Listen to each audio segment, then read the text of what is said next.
اللہ من الشیطان الرجیم بسم اللہ الرحمن الرحیم نحمدہ وصلی علی رسولہ الکریم وعاقبۃ للمتقین وجنۃ للمحامین والشہداء والصدیقین اما بعد۔ ناظرین کرام، اکثر و بیشتر علماء اہل سنت کے اعتراضات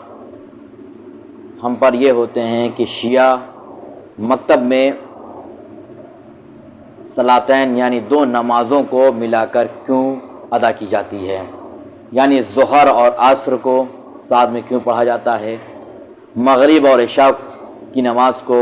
اکٹھے کیوں پڑھا جاتا ہے۔ عزیزان محترم، یہ ایک ایسا سوال ہے کہ جو مسلسل بطور اعتراض مکتب تشیع پر کیا جاتا ہے، تو جو لوگ اس بارے میں اعتراض کرتے ہیں انہیں چاہیے کہ اعتراض کرنے سے پہلے وہ کتب اہل سنت کا خوب اچھی طریقے سے مطالعہ کریں اور دیکھیں کیا کتب اہل سنت میں کوئی ایسی روایت موجود ہے کہ جو ہمارے اس فعل کو، جو ہمارے اس کام کو صحیح ٹھہراتی ہوں۔ تو کتب اہل سنت میں اگر مطالعہ کیا جائے، جو کتب اہل سنت کے نزدیک محترم بھی ہیں اور معتبر بھی ہیں، جیسے بہت ساری روایتیں ابو ہریرہ کے ذریعے سے آئی ہیں، بہت ساری روایتیں ابو ایوب انصاری کے ذریعے آئی ہیں، بہت ساری روایتیں ابن عباس وغیرہ کے ذریعے کتب اہل سنت میں درج ہیں، جو اس بات کو ثابت کرتی ہیں کہ دو نمازوں کو ایک ساتھ ملا کر پڑھنے میں کوئی حرج نہیں ہے۔ اسی میں سے ابن سعد نامی ایک شخص ابن عباس سے نقل کرتا ہے، وہ کہتا ہے کہ میں نے ابن عباس کو یہ بیان کرتے ہوئے سنا کہ ابن عباس یہ بیان کر رہے تھے کہ میں نے پیغمبر کو دیکھا کہ پیغمبر بغیر کسی خوف و خطر کے اور بغیر کسی بارش کے پیغمبر نماز ظہر اور عصر کو اکٹھے پڑھ رہے تھے اور مغرب اور عشاء کو ایک ساتھ ادا کرا رہے تھے۔ تو ابن عباس نے جب یہ روایت بیان کی تو ابن سعد نے پوچھا، کیا ابن عباس نے اس بارے میں پیغمبر سے سوال نہیں کیا کہ پیغمبر نے ایسا کیوں کیا؟ کہا ہاں، ابن عباس نے پیغمبر سے سوال کیا۔ تو پیغمبر نے اس سوال کا جواب یہ دیا کہ میں نہیں چاہتا کہ مومنین کو زحمت دی جائے،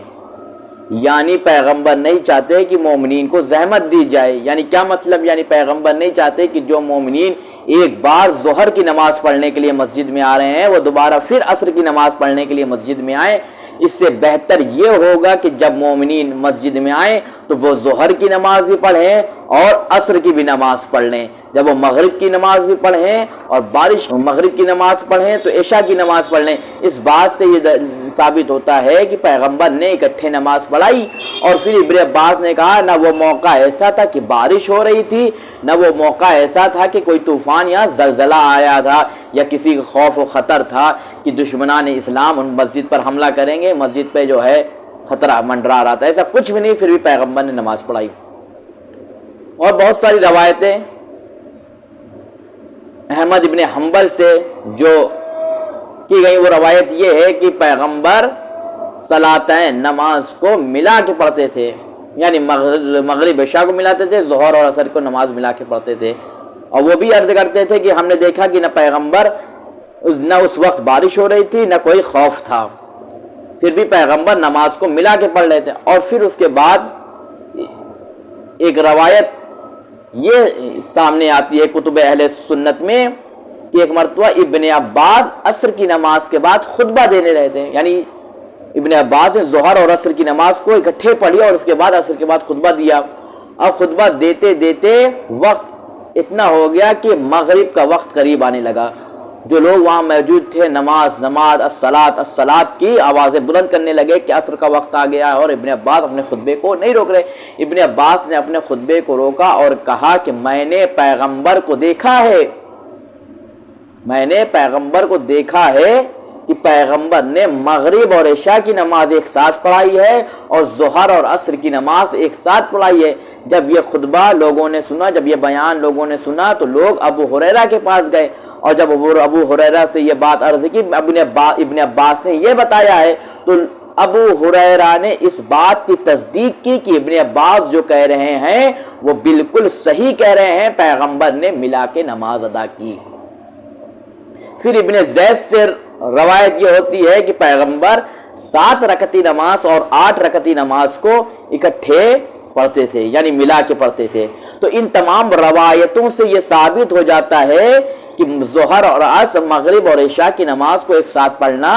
کوئی حرج نہیں ہے، بلکہ بہتر ہے کہ مومنین کو زحمت نہ دی جائے، اور یہی عقل کا تقاضا ہے۔ عقل یہ کہتی ہے کہ جو شخص ایک مرتبہ نماز پڑھنے کے لیے مسجد میں آ چکا ہے، اسے دوبارہ تکلیف نہ دی جائے کہ وہ دوبارہ دور دراز سے مسجد میں نماز پڑھنے کے لیے آئے، یا اس کے پاس وقت نہ ہو پائے کہ وہ دوبارہ عصر کی نماز پڑھنے آئے۔ تو کیوں نہ بہتر ہو کہ ظہر اور عصر ایک ساتھ پڑھ لی جائے، اور ہم ظہر کی نماز پڑھنے کے بعد عصر کی نماز با وقت پڑھتے ہیں، یعنی اس کا وقت ہو چکا ہوتا ہے، کیونکہ پیغمبر نے پڑھائی ہے نماز، اور جو کتب اہل سنت سے ثابت ہے۔ اور اس سے یہ بات ثابت ہو گئی کہ پیغمبر نے نمازوں کو ملا کر ادا کی ہے۔ تو ہمارے لیے پیغمبر کی سیرت نمونہ عمل ہے۔ جس طریقے سے پیغمبر نے نماز پڑھائی ہے ویسے ہمیں نماز پڑھنی ہے، جس طریقے سے پیغمبر نے اعمال صالحہ انجام دیا ہے ویسے ہمیں انجام دینا ہے۔ والسلام علیکم ورحمۃ اللہ وبرکاتہ۔